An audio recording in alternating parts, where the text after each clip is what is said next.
El Evangelio de Marcos, desde el capítulo 12, el capítulo 12 del verso 28, nos muestra este largo martes, en donde grupos discuten con Jesús y Jesús discute con ellos en la explanada del templo. ¿Se acuerdan? Primero era con los escribas y ancianos, luego con un grupo de fariseos y herodianos que le preguntan si hay que pagar impuestos al César, y por último los saduceos que le preguntan el tema de la resurrección. Son grupos muy distintos, que tratan temas muy distintos, pero tienen algo en común, y es que traen muy mala entraña con Jesús. De hecho, tratan de hacerle daño, y Jesús de alguna manera va viendo que el conflicto va aumentando, y aunque solo se da en este momento en el ámbito intelectual, sabemos que esto va a subir de nivel. En este clima conflictivo se acerca otro personaje que está relatado en Marcos capítulo 12 y nos dice así el versículo 28, acercándose uno de los escribas que los había oído disputar y sabiendo que le había respondido bien a todo este grupo, le pregunta cuál es el primer mandamiento de todos. Un escriba, un gramateus, una persona del ámbito de las letras, le plantea a Jesús una pregunta muy fuerte, muy importante dentro del ámbito teológico hebreo. Y la pregunta es justamente si dentro de todas las 613 ordenanzas o preceptos o normas que aparecen en el Antiguo Testamento, habrá alguna que resulte de mayor importancia, alguna que sirva como la clave para entender todas las demás. Y para responder cuál es justamente ese mandamiento más importante, Jesús le dice, sí, realmente hay uno. Y hace una conjunción de dos textos. El primero está en Deuteronomio capítulo 6, versículo del 4 al 5, que es la famosa oración del Shema. Shema Israel Adonai Elohenu Adonai Echad, que es, escucha Israel, el Señor nuestro Dios, Él es uno, o uno es. Esta oración es el pilar básico, el fundamento de la fe bíblica en un Dios único. Y Jesús enuncia esta oración indiscutible de la fe bíblica. Y el segundo verso está en Levítico capítulo 19, verso 18, donde dice, amarás a tu prójimo como a ti mismo. Y esta es, en síntesis, el mensaje de Jesús. Amar a Dios y amar al prójimo. Es que no se puede amar a Dios, a quien no vemos, y no amar al hermano, a quien estás viendo. Y esto necesita justamente de nuestra atención y de nuestro cuidado y de observar bien esta observación, justamente. Ahora, el escriba no solo está de acuerdo con Jesús, sino que también añade algo de su propia cosecha, algo que no dice Jesús, que amar al prójimo como a uno mismo es más que todos los holocaustos y sacrificios. Y recordemos dónde estamos. Estamos en la explanada del templo, donde a unos pocos pies se ofrecían sacrificios, y se supone que esta era la forma correcta de dar culto a Dios y agradarle. Y sin embargo el escriba dice que amar al prójimo como a uno mismo es más que todos los holocaustos y sacrificios.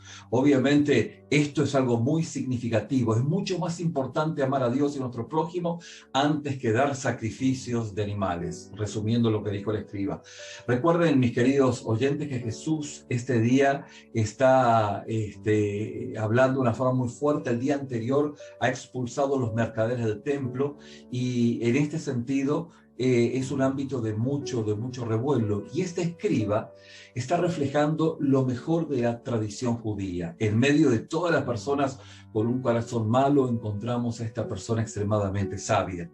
Y también esta persona refleja aquello que nos dice el Talmud, que es el libro de referencia judío: no hagas a los otros justamente lo que a ti no te agrada que te hagan. Esta es la última enseñanza de Jesús en la explanada del templo. Es debut y despedida. 2 días más tarde, Jesús ya estaría crucificado. Y justamente en este ámbito, Jesús refleja un último consejo, diciendo: cuidado, aguas con los líderes religiosos preocupados de su propia riqueza y prestigio.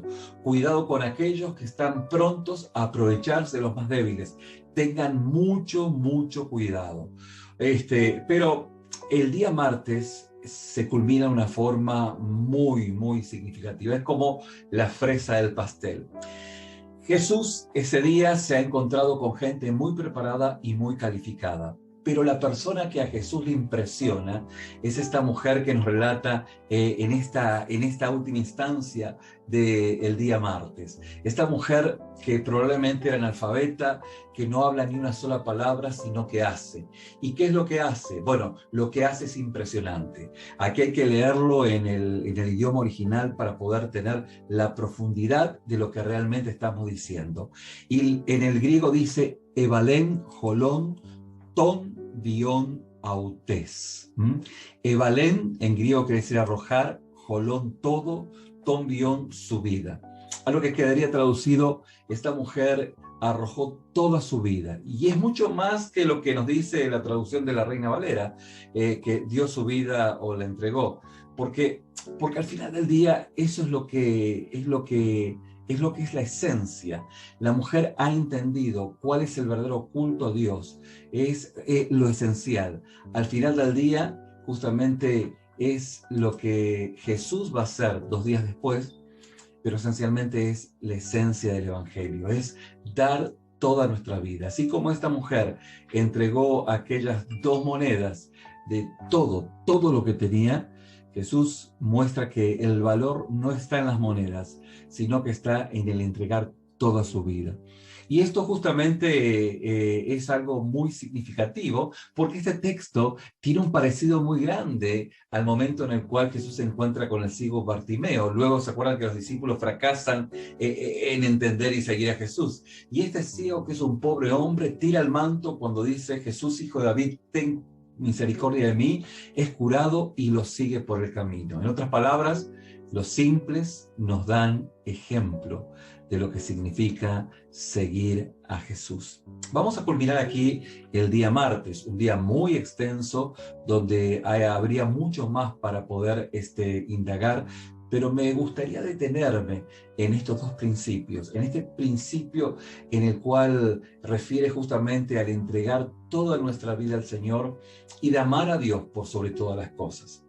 Esto es lo significativo. Me gustaría que puedas escucharnos el día de mañana, donde hay muchas novedades dentro del ámbito de la vida de Jesús, novedades que, si bien la conoces, va a ser muy bueno que puedas reflexionar en torno a ella y también puedas compartir esta enseñanza con aquellos que crees que puedan ser de bendición. Que Dios te bendiga.